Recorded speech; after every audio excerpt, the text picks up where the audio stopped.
زندگی تھی کہ جب عید کا دن آیا، عید کا دن آنے والا ہے، چند دن باقی ہے، بیگم نے کہا، بیوی جس کا نام فاطمہ تھا، یہ کون ہے؟ یہ بادشاہ کی بیوی ہے، عمر بن عبدالعزیز کی، یہ بادشاہ کی بہن ہے، یہ اس کی بیٹی ہے جس کا باپ بادشاہ تھا، یہ اس کی پوتی ہے جس کا دادا بادشاہ تھا۔ ایسی خاتون تاریخ میں نہیں آئی۔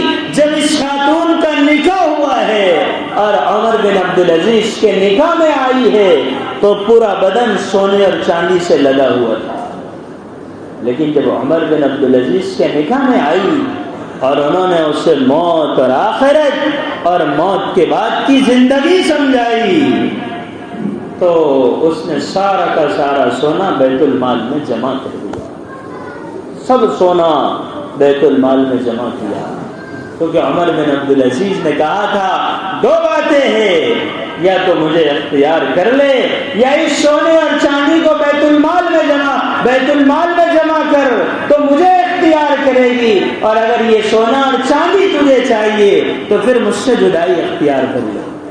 لیکن اس کے سامنے بھی موت تھی کہ مجھے مرنا ہے، موت کا منظر سامنے تھا، اس لیے آخرت کے خوف کی وجہ سے اس نے کہا نہیں، یہ میں سب سونا اور چاندی چھوڑ سکتی ہوں لیکن اللہ کو ناراض نہیں کر سکتی۔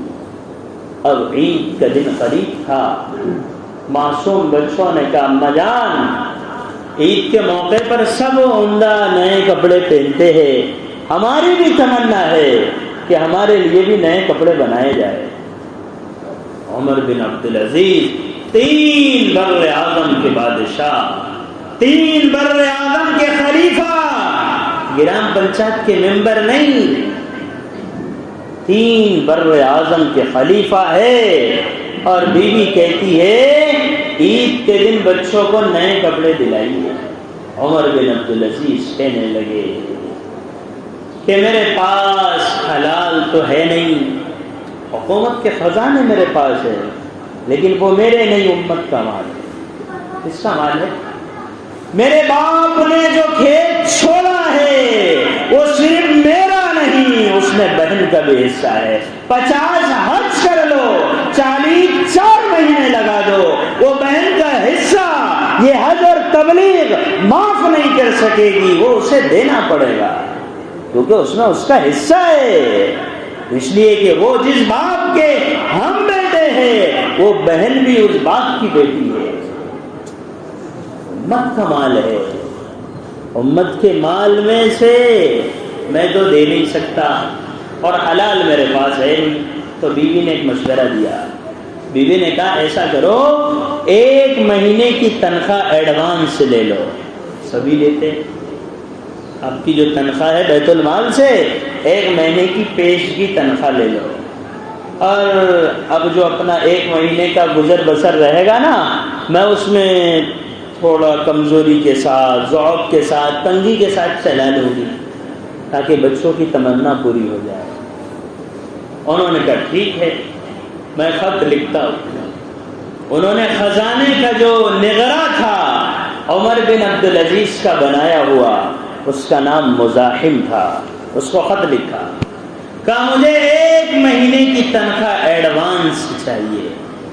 تو اس نے پرچی پر لکھا امیر المومنین، اگر آپ کہے تو خزانہ میں آپ کے قدموں میں لا کے ڈال دوں، لیکن امیر سے میں یہ پوچھنا چاہتا ہوں کہ امیر المومنین کو اس بات کا یقین ہو گیا کہ امیر المومنین دنیا میں 1 مہینہ زندہ رہ سکے؟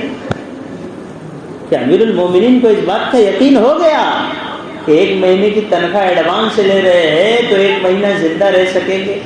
بس یہ جب پرچی پڑی ہے تو سر کو جھکایا اور آنکھوں سے آنسو جاری ہو گئے، اور فرمایا اپنی بیوی فاطمہ سے کہ اپنے بچوں کو عید کے دن پرانے ہی کپڑے دھلا کر پہنا دینا، یہ باپ ان کو نئے کپڑے نہیں دلا سکتا۔ کیوں؟